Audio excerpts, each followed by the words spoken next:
Hi guys and welcome back to the channel. आप में से बहुत सारे लोग कैट 2025 की तैयारी कर रहे होंगे, लेकिन शायद आपको ये आइडिया ना हो कि लास्ट कुछ इयर्स में कैट एग्जाम के पैटर्न और डिफिकल्टी लेवल में क्या चेंजेस आए हैं। तो इस पूरे डेटा को एनालाइज करने के बाद मैंने 3 ऐसे पॉइंट्स निकाले हैं जो आपकी तैयारी शुरू करने से भी पहले आपको पता होने चाहिए, सो दैट आप तैयारी ही सही ढंग से शुरू करो। सबसे पहले ये टेबल मैं आपके सामने शो कर रही हूँ, जिसमें 2010 से लेके 2024 तक इस एग्जाम में कितने क्वेश्चंस आए, आपको टोटल मिनट्स कितने मिले क्वेश्चंस को सॉल्व करने के लिए, एंड हेंस आपको पर क्वेश्चन कितने मिनट्स ऑफर हुए। अगर आप मिनट स्पेंड पर क्वेश्चन वाला कॉलम चेक करोगे, जहां 2010 में आपको 2.5 मिनट मिलते थे एक क्वेश्चन को सॉल्व करने के लिए, वो अब काफी कम हो चुका है। It has come down to 1.76 minutes only. तो इससे हमारा फर्स्ट पॉइंट निकल करके आता है कि कैट एग्जाम का जो पेपर सेटर है वो आपसे ये एक्सपेक्ट कर रहा है कि आपके टाइम मैनेजमेंट स्किल्स कितने अच्छे हैं along with your decision making skill, which means अगर आपके सामने कोई भी क्वेश्चन आता है, whether you decide to attempt it or not,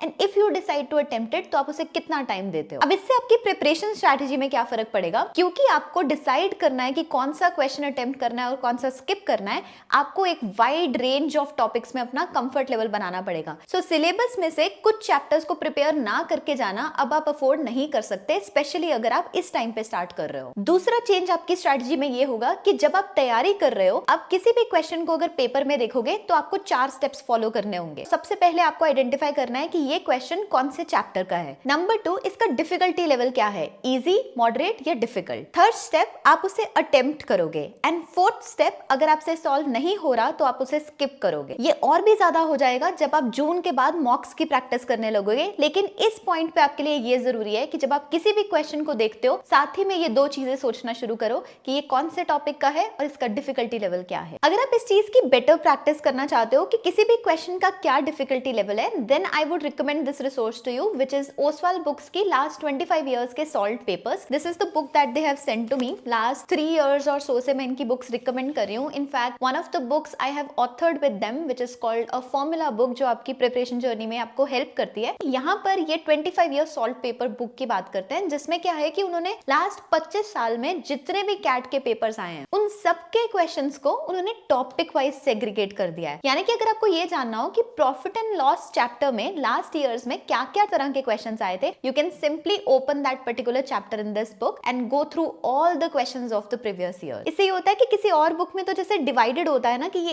easy हैं, देन मॉडरेट हैं, देन डिफिकल्ट लेवल के क्वेश्चंस है, इसमें आपको वो सारे क्वेश्चंस मिक्स्ड अप मिलेंगे over the years, and then you can identify कि कौन सा क्वेश्चन कितने डिफिकल्टी लेवल का है। मैं इस बुक का as well as Oswal books की बाकी सारी बुक्स का लिंक भी डिस्क्रिप्शन और पिन कमेंट में मेंशन कर दूंगी। अब हम बढ़ते हैं पॉइंट नंबर 2 के ऊपर, जिसके लिए मैं आपको एक और टेबल शो करती हूँ। यहाँ पर 2011 से लेकर 2024 तक कितने सेक्शंस और उन सेक्शंस में कितने नंबर ऑफ क्वेश्चंस पूछे जाते थे इस एग्जाम में, वो मेंशन। अगर आप 2011 से 14 को चेक करते हो, यू विल रियलाइज कि पहले 2 ही सेक्शन हुआ करते थे, VARC and LR and DI and QA। यानी कि पहले लॉजिकल रीजनिंग एक अलग सेक्शन नहीं था, वो इन दोनों सेक्शंस का पार्ट था। ऑल्सो जो DI पहले पूछी जाती थी वो बहुत ज्यादा कैलकुलेशन इंटेंसिव थी, सो 50% of the paper was QA and DI। This gave a very big edge to engineer. 2015 में क्या हुआ, उन्होंने तीनों सेक्शंस को सेपरेट कर दिया, एंड अगर आप नोटिस करोगे तो आपका percentage proportion of quant section kept coming down over the years. ये चेंज क्यों आ रहा है? दैट इज बिकॉज जो भी टॉप 20 स्कूल्स हैं, they want more and more academic diversity in their batch. यानी कि वो चाहते हैं कि इंजीनियर्स के अलावा नॉन इंजीनियर्स भी अब उनके बैच का पार्ट बने, and that number has been significantly increasing over the years. इसे प्रूव करने के लिए let me show you IIM Ahmedabad का एकेडमिक डाइवर्सिटी डेटा। उनकी वेबसाइट पे ये एक न्यूज रिपोर्ट थी जहां उन्होंने मेंशन किया कि 2011 से लेकर 2021 तक percentage of non engineers have increased from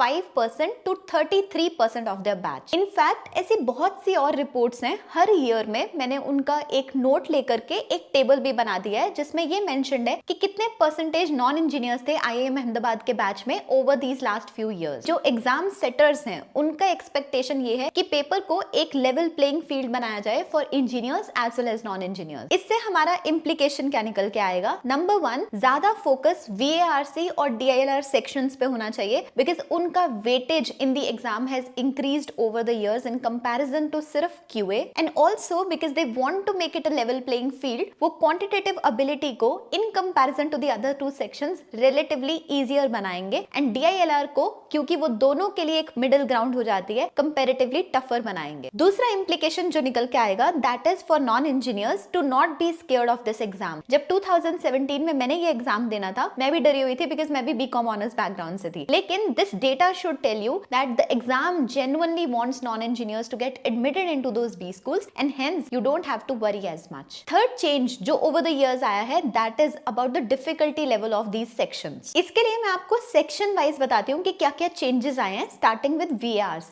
So 2011 से लेके 14 तक RCs बहुत ही ज्यादा lengthy आते थे और verbal ability के questions बहुत basic होते थे। 2015 से 19 में जब उन्होंने पेपर को split करके 3 sections में divide किया, VARC का 80% पेपर जो था वो आरसीज का कंपोनेंट बन गया। ये रीडिंग कॉम्प्रिहेंशंस पहले के मुकाबले में शॉर्टर जरूर हो गए लेकिन साथ ही में कॉम्प्लेक्स हो गए टू सॉल्व, यानी कि इन्फ्रेंस बेस्ड क्वेश्चंस का नंबर इंक्रीज हो गया। 2020 से 24 के अंदर जो मेजर चेंज आया है that is in verbal ability section, जिसमें critical reasoning has become a very important part. Overall अगर इस सेक्शन का डिफिकल्टी लेवल देखा जाए तो वो मॉडरेट टू हाई रहा है और रिसेंट ईयर्स में वो हाई की तरफ बढ़ना शुरू हो गया है। डीआईएलआर सेक्शन के अंदर 2011 से 14 तक like I mentioned, DI was very calculation intensive but simpler and logical reasoning was more puzzle based. 2015 से 19 के अंदर ये चेंज आया कि उन्होंने लॉजिकल रीजनिंग और डेटा इंटरप्रिटेशन को कंबाइन करके सेट्स बनाने शुरू किए। उसमें भी ज्यादातर क्वेश्चंस होते थे इस टाइप के जहां पर इनकम्प्लीट सेट्स होते थे। लेकिन 2020 से 24 के अंदर जो सबसे बड़ा चेंज आया है वो ये कि जो भी सेट्स हैं वो इतने अनकन्वेंशनल बन गए हैं जिनमें DI,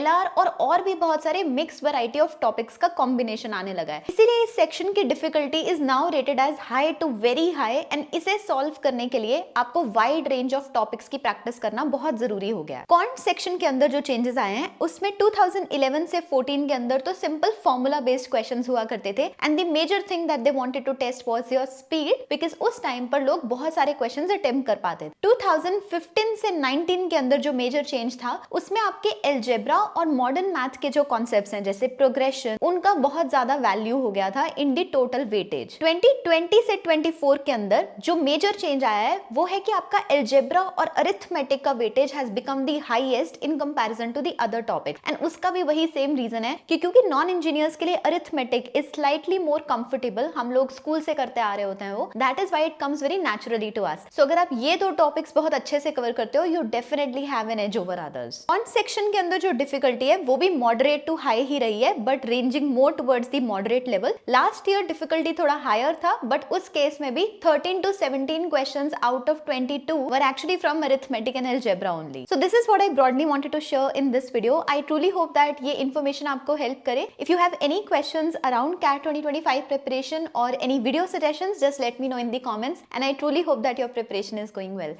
Thank you so much for watching this guys and see you all the next time.